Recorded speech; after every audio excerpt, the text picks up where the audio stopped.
నమస్తే ఆంధ్రప్రభకి స్వాగతం నేను ప్రియా కౌశిక్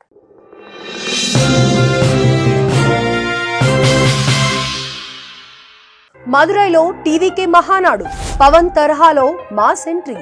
రాజకీయ సింహ గర్జన Stalin uncle very sorry uncle అంటూ సెటైర్స్ సింహం ఎక్కడున్నా సింహమే అదే సింహం వేట మొదలు పెడితే ఎలా ఉంటుంది అడవి మొత్తం దద్దరిల్లిపోవాల్సిందే కదా ఈ మాటలు సరిగ్గా సరిపోయేలా దళపతి విజయ్ సభలో రాజకీయ సింహగర్జన చేశారు రానున్న ఎన్నికల్లో వార్ వన్ సైడేనని తేల్చి చెప్పేశారు మదురైలో ఇటీవల పవన్ ఎంట్రీ ఇచ్చిన తరహాలో విజయ్ మాస్ ఎంట్రీ ఆయన చేసిన వ్యాఖ్యలు ప్రస్తుతం తమిళ రాజకీయ వర్గాల్లో ప్రకంపనలు సృష్టిస్తున్నాయి ఈ పూర్తి వివరాలు ఈ వీడియోలో చూద్దాం కొన్ని రోజుల కిందటే మదురై వేదికగా జరిగిన మురుగు భక్తగళ్ మహానాడులో AP deputy CM Pavan Kalyan mass entry ఇవ్వడమే కాదు కీలక ప్రసంగం ఇచ్చారు దాంతో తమిళనాడు రాజకీయాలు ఒక్కసారిగా వేడెక్కాయి సరిగ్గా అదే సీన్ మళ్ళీ రిపీట్ అయింది కానీ ఈసారి పవన్ కళ్యాణ్ కాదు టీవీకే అదేనండి తమిళగా వెట్రి కజగం అధినేత నటుడు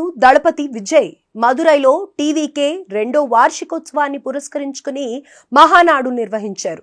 ఈ సభకు సుమారు 4 లక్షల మంది హాజరు కావడంతో సభా ప్రాంగణమంతా హోరెత్తిపోయింది తమిళనాడులో వచ్చే ఏడాది అంటే 2026లో అసెంబ్లీ ఎన్నికలు రానున్నాయి ఈ క్రమంలోనే విజయ్ దూకుడు పెంచారు మహానాడు కార్యక్రమంలో పాల్గొన్న ఆయన సుమారు కిలోమీటర్ మేర ప్రజల మధ్య ర్యాంప్ వాక్ చేశారు అనంతరం పదునైన మాటలతో గర్జించారు ఆవేశపూరిత ప్రసంగంతో సభ దద్దరిల్లిపోయింది సింహం వేట మొదలు పెట్టిందన్న ఆయన వచ్చే ఎలక్షన్స్ లో వార్ వన్ సైడేనని చెప్పారు ఈ ఎన్నికల్లో ప్రస్తుతం అక్కడ అధికారంలో ఉన్న డిఎంకేకు తన పార్టీ టీవీకేకు మధ్యనే అసలైన పోటీ జరుగుతుందన్నారు అంతేకాదు తమిళనాట 1970 నాటి చరిత్రను తిరగరాస్తానని స్పష్టం చేశారు ఈ సందర్భంగానే పొత్తులపై కూడా కీలక వ్యాఖ్యలు చేశారు విజయ్ తాను ఏ పార్టీతోనూ పొత్తు పెట్టుకునే ప్రసక్తే లేదని తేల్చి చెప్పేశారు తాను రాజకీయాల్లోకి వచ్చే సమయంలో చాలా మంది విమర్శలు చేశారన్నారు విజయ్ సినిమా వాళ్లకు పాలిటిక్స్ కావాలా అంటూ హేళన చేస్తున్నారన్న ఆయన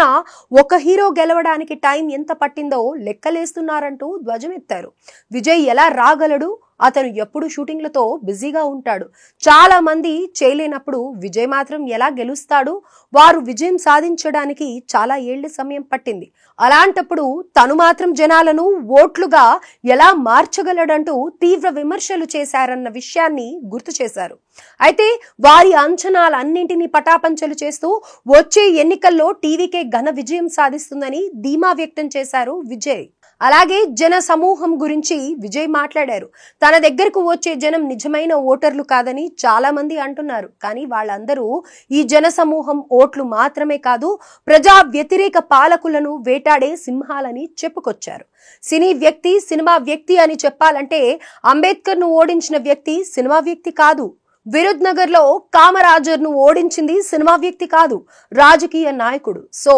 అందరూ రాజకీయ నేతలు మంచివారు కాదు అదేవిధంగా అందరూ సినిమా వాళ్ళు మూర్ఖులు కాదని చెప్పుకొచ్చారు అనంతరం అక్కడి డిఎంకే ప్రభుత్వంపై విజయ్ ఘాటు విమర్శలు చేశారు డిఎంకే బీజేపీతో రహస్య పొత్తు పెట్టుకుందని ఆరోపించారు అంతేకాదు Stalin uncle very wrong uncle రాష్ట్రంలో మహిళలపై జరిగే దాడులు కనిపించడం లేదా అంకుల్ 1000 కోట్ల లిక్కర్ స్కామ్ కనిపించడం లేదా అంకుల్ అన్న యూనివర్సిటీ సమస్య గురించి మహిళలకు భద్రత లేకపోవడం గురించి అందరూ నిలదీస్తున్నారు అలాంటప్పుడు నేను మాత్రం ఏమని పిలవగలను అంటూనే ఇది చాలా చెత్త అంకుల్ అంటూ సెటైర్లు విసిరారు అయితే వచ్చే ఎన్నికల్లో టీవీకే పోటీ పడుతుందని విజయం సాధిస్తుందన్నారు డిఎంకేకు వ్యతిరేకంగా పోటీ చేస్తుందని తెలిపారు అలాగే టీవీకే పొత్తులు పెట్టుకుని ప్రజలను మోసం చేసే పార్టీ కాదని చెప్పారు విజయ్ తాము ఎవరికి భయపడమన్న ఆయన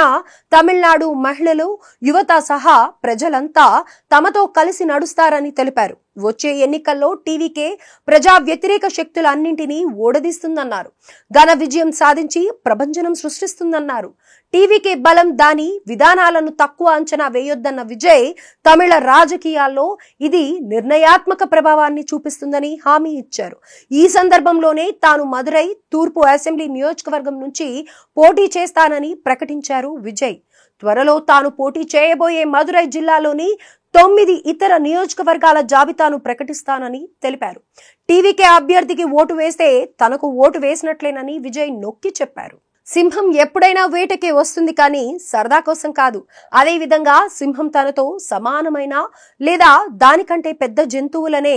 వెంటాడుతుందన్నారు విజయ్. అడవిలో చాలా జంతువులు ఉండొచ్చు, కానీ సింహం మాత్రం ఒక్కటే ఉంటుంది. అది చాలా స్పెషల్. ఆ సింహం గర్జిస్తే సుమారు 8 కిలోమీటర్ల దూరం కంపిస్తుంది. అదే తరహాలో అంటే 1967, 1977 నాటి రాజకీయ పరిస్థితులు 2026 ఎన్నికల్లో చూస్తారని స్పష్టం చేశారు. మొత్తంగా తమిళ వెట్రి కజగం పార్టీ మహానాడు కార్యక్రమం తమిళనాడు రాజకీయాల్లో హాట్ టాపిక్ గా మారింది. కొత్తగా మొదలైన టీవీకే పార్టీ బహిరంగ సభకు 4 లక్షల మంది ప్రజలు హాజరు కావడం అనేది చిన్న విషయమేమీ కాదు. మరి విజయ్ చెప్తున్నట్లు రానున్న ఎన్నికల్లో టీవీకే గర్జిస్తుందా? విజయ్ విజయాన్ని సాధిస్తారా? మహానాడు వేదికగా విజయ్ చేసిన విమర్శలపై డిఎంకే, బీజేపీలో ఏ విధంగా స్పందిస్తాయన్నది చూడాల్సి ఉంది.